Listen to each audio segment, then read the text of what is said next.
तो उषा मुसलमानों जी, को ही पॉलिटिक्स के बारे में क्या कितना इंटरेस्ट है पॉलिटिक्स में? मैं गंदी बातें नहीं करती।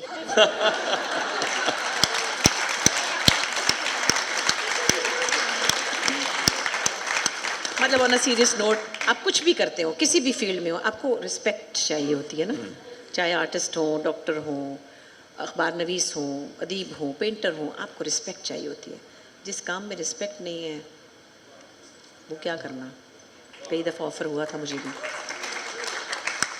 नहीं, लेकिन सिर्फ पॉलिटिक्स में जाने के लिए नहीं, वैसे पॉलिटिक्स आपको इफेक्ट करती है? अफसोस ही होता रहता है हर वक्त। वोट देती ये हैं? मेरी स्मार्टनेस का राज ही, लोग कहते हैं आप इतनी फिट कैसे, मैं गम खाती रहती हूँ हर वक्त। पाकिस्तान की मुस्तकबिल का गम, सियासत में मोरालिटी ख़त्म हो जाने का गम कहीं भी नहीं है। मुझे एक पॉलिटिशियन जिनकी मेरे दिल में इज़्ज़त है वो मलिक मिराज खालिद थे, जो बस में मेरे अब्बा के घर आते थे। वो थे मेरे पास, सोच सोच के परेशान हूँ कि मुझे कोई दूसरा आदमी नहीं याद आ रहा कि कौन था जिसके पास कोई मोरालिटी थी, और वो मुझे वाकई बस में आते थे हमारे घर। तो ऐसे लोग नहीं हैं अब। वोट देती हैं?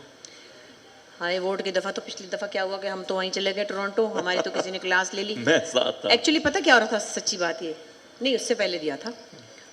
किसी ने कहा इलेक्शन आगे हो जाएंगे, पीछे हो जाएंगे, ऐसी अफवाहें थी।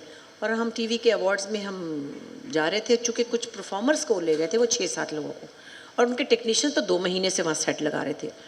तो जब वहाँ चले गए तो हमने रियलाइज़ किया कि बड़ी गलती हो गई, वोट दे के आ जाते, और ये हमने बहुत बड़ी गलती की जिसकी वजह से आज हम ये दिन देख रहे हैं।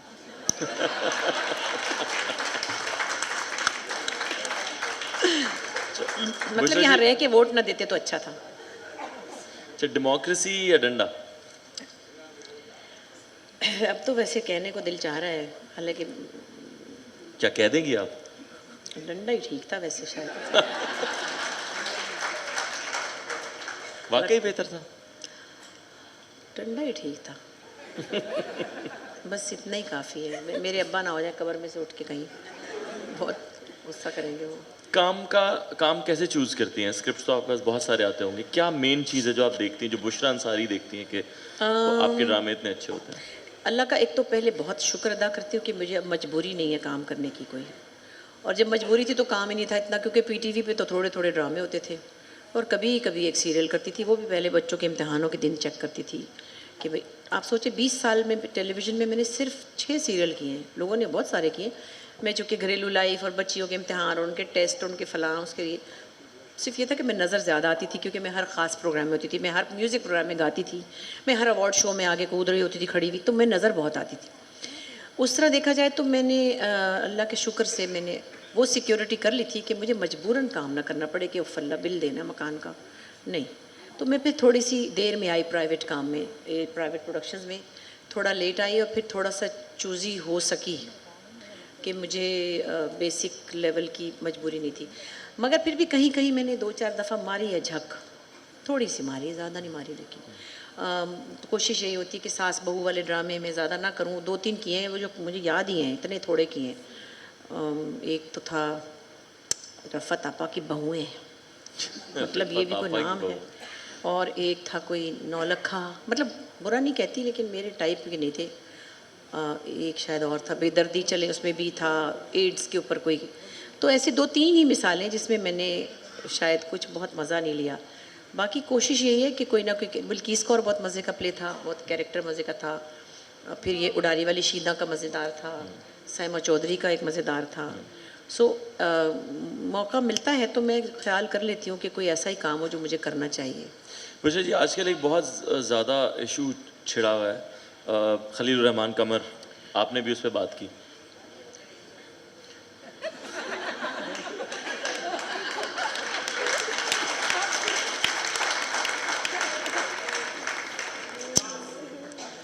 बहुत सारे लोगों की बहुत सी राय है। सबसे पहली बात तो ये है, कोई भी हो, उनका तो मैं नाम भी नहीं लेना चाहती, मेरा ये मसला है, हालांकि मैं उनकी डायलॉग की बड़ी मद्दाह रही हूँ, उनकी शायरी की भी बहुत मद्दाह हूँ। क्या कमाल गाना लिखा है, जो हकीकत है वो तो कहनी चाहिए ना।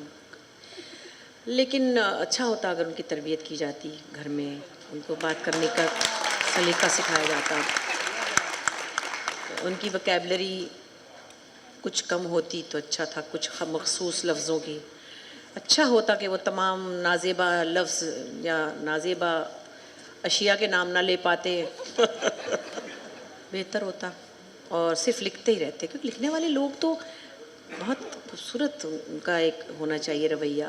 हमारे पास तो लिखने वाले ऐसे लोग हैं, हमारे तो रोल मॉडल्स हैं। मैं बड़ी खुशकिस्मत हूँ, हमारे वालिद के घर में ऐसे लोगों का आना जाना था। इब्ने इंशा ने मेरा नाम रखा, मुमताज़ मुफ्ती की गोद में मैं खेली, कुदरतुल्लाह साहब आते थे, किश्वर आंटी आती थी, बेशुमार मुन्नू भाई हर वक्त आते थे। मतलब तो शायद ये उठना बैठना, हालांकि मेरे अब्बा बड़े मुँहफट मशहूर हैं, वो भी इनको बहुत पता है, लेकिन ऐसा नहीं था कि किसी औरत को यूँ बैठ के आप उड़ा दें। और किसी औरत को मैं तो पता क्या कहती हूँ, जो जुमले अदा किए गए, अगर कोई औरत भी किसी आदमी को कहती कि तुम्हारा जिस्म या तुम्हारे बारे में, वो भी बहुत बुरी बात थी। अगर कोई औरत भी कह देती, किसी मर्द को कह देती कि तू क्या, तो तेरी औकात क्या, तो तू फलां, तो तू नहीं, जो चीज़ गलत है वो गलत है, उसको गलत कहना ही होगा। जिंदगी के गोल्स क्या हैं बुशरा जी? बढ़े चलो, बढ़े चलो। Actually what keeps me going is जो एक क्रिएटिव ड्राइव है अल्हम्दुलिल्लाह, वो आप कुछ ना कुछ सोचने पे मजबूर करती है कि अब क्या करना है, अब क्या करना है। अभी मेरे सीरियल की शूटिंग ख़त्म हुई है, ये साल मैंने कुछ 6 महीने लिखने में लगाए, फिर मैं किसी एक हॉस्पिटल की चैरिटीज़ करती हूँ, मैं उनके साथ बाहर गई हुई थी, फिर मैं दोबारा जा रही हूँ परसों। उसके बाद आके मैंने ज़ेबाइश की शूटिंग की 2-2.5 महीने। अब मैं फ़िलहाल सीरियल नहीं करूँगी, चाहे मेरे पास ऑफ़र्स आएँ या आ रही हैं। अब मैं कुछ और, मैं जो 1-2 गाने बनाने मज़े के, मस्ती वाले। फिर उसके बाद मैंने कुछ, कनाडा में बेटी है, उसके साथ कुछ सोचा हुआ है। सो कुछ ना कुछ दिमाग में आता रहता है कि अब नेक्स्ट चेंज होना चाहिए। और हाँ, आपने एक बात की थी, वो हम बीच में निकल गए कहीं और। एक वक्त ऐसा बीच में आया था कि मैं कॉमेडी से बहुत भाग गई थी, और वो रवैये ऐसे थे जो कि शायद अब भी कहीं हैं, जो मुझे बड़ा अफसोस हुआ। मैंने देखा कि अमानुल्लाह साहब को कब्रिस्तान में दफनाने नहीं दिया जा रहा था। वो एक मौलवी साहब खड़े हुए थे जो कह रहे थे कि यहाँ वो मीरासी नहीं दफन होगा। मीरासी क्या होता है? जिसकी मीरास होती है, ये आपकी हेरिटेज है। तो फिर उनको, खैर वो जो हमारे मिनिस्टर हैं लाहौर में, जो बहुत बात करते हैं, चौहान साहब, उन्होंने शायद वहाँ पे, तो ये जो रवैया है ना, ये आपका जहन छोटा दिखाता है। उस वक्त जी, जी, शेम, बहुत शदीद शेम। Shem Shem. तो एक वक्त ऐसा था, मैं जब ये करती थी बिजली और शोशा और इस तरह की 50-50, तो उस वक्त कारवां एक लिखा था जुनेजो, अब्दुल कादिर जुनेजो साहब ने, जिसमें रूही बानो काम करने वाली थी। फिर कुछ बवजूद उन्होंने काम नहीं किया, तो बाद में बहुत इसरार किया गया इकबाल अंसारी साहब से कि मुझे ले लें, क्योंकि मैं गाती वाती भी थी और थोड़ी सी थरवर की भी लग रही होंगी, कहीं से बंगाली भी लग जाती हूँ। तो उन्होंने मेरे सामने ही, मेरे शौहर थे हालांकि, लेकिन वो उन्होंने कहा कि नहीं नहीं भाई, ये कमर्शियल काम करती हैं और ये कॉमेडी करती हैं, ये नहीं। मैं चुप रही, क्योंकि एक बीवी की तो बेचारी की कोई इज्जत ही नहीं होती, आर्टिस्ट की थी। मेरी कच्ची तो हुई, मगर मैं यूँ रही ना, मेरे से मैंने सुना ही नहीं कुछ ना। मैं ऐसे करके बच्चों की कोई नैपी धो रही होंगी, कुछ पता नहीं क्या, कोई दूध बना रही होंगी।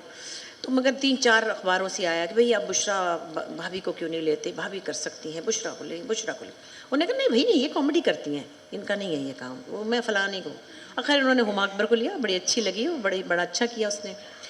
उस वक्त मुझे बुलाया मोहम्मद निसार हुसैन ने एक प्ले के लिए, और मैं रोते रोते गई उनके पास। मैंने कहा मैंने एक सीरियस प्ले करना है। उन्होंने मुझसे बानो कुदसिया साहिबा का वो प्ले करवाया, रात गए, जिसका मैंने जिक्र किया। अच्छा खैर वो तो हुआ, उसमें मैंने बेस्ट एक्ट्रेस का अवार्ड ले लिया, और इकबाल अंसारी साहब की जो हीरोइन थी उस्मा असद के, उसको तो मिला नहीं, मुझको ही मिल गया। वो मेरी दोस्त है बहुत प्यारी। उसके बाद मैंने कहा, मैंने कसम खा ली, मैंने कॉमेडी नहीं करनी। मैंने अपने माइंड में ये सोचा कि रंगीला साहब की बड़ी, लोग उनको बहुत प्यार से याद करते हैं, लेकिन जो मोहम्मद अली साहब की जो तकरीम है ना, वो रंगीला साहब की नहीं है। दैट मीन्स कि आप कॉमेडी करने वाले को ज़रा बी ग्रेड रखते हैं, और जो सीरियस एक्टर होता है उसको आप वैल्यू देते हैं। ये हमारा एक जनरल रवैया है। मैंने कहा जी मैं तो कॉमेडी करूँगी नहीं, बस सब बकवास है, मैंने करनी नहीं। जब ये शो टाइम शुरू हुआ तो अनवर साहब और कैसर फारूक हमारे प्रोड्यूसर थे, उन्होंने कहा, मैंने कहा नहीं सॉरी, मैं स्किट्स वगैरह मज़ाहिया काम नहीं करूँगी। अब मुझे इतनी बुरी तरह रिजेक्शन मिली है घर से ही, मुझे करना ही नहीं है। खैर उन्होंने कहा चलो हम कंपेयर करते हैं। मैं, मोइन अख्तर और अनवर मकसूद साहब, तीनों उसके होस्ट थे, अगर आप में से कुछ लोगों को याद होगा। फिर ये सलमा आगा, मसरत नज़ीर, मैडम नूरजहाँ वाली चीज़ें, तो भी मैं तो मनमाने के दिन दे रही थी। मैंने कहा मुझे मजाक करना ही नहीं है, मुझे चिढ़ हो गई मजाक से, मैं इतनी ह्यूमिलिएट हुई, इतनी हर्ट हुई। वो मैंने किया तो एकदम से बम फटा उस वक्त। तो मैं कहने की बात यह है कि रवैये जो है ना हमारे, हम बांट देते हैं कि आपने फवाद खान को जो वैल्यू देनी क्योंकि वो सीरियस काम करते हैं, वो आपने शायद किसी कॉमेडियन को नहीं देनी क्योंकि आप कहते हैं ये तो हंसी मजाक करता रहा। वो बहुत मुश्किल काम है। ये अमानुल्लाह या सुहेल अहमद या हिना दिल पजीर, ये जो कुछ करते हैं ये आम लोग नहीं कर सकते। मतलब चले थोड़ी बहुत मैं भी उसमें शामिल हूँ। सो इस माइंडसेट को थोड़ा बदलने की ज़रूरत है। मगर बाद में मैं फिर आराम से, फिर मैंने साइमा चौधरी बहुत सालों बाद कॉमिक किया काम, जो फिर बाद में आपको अंदाज़ा है कि क्लिक। चलिए शुक्र है आपने ज़्यादा उसको सीरियसली नहीं लिया बात हाँ, को। क्योंकि मैंने सीरियस एक्टिंग में बेस्ट एक्ट्रेस का अवार्ड ले लिया था ना, ले लिया।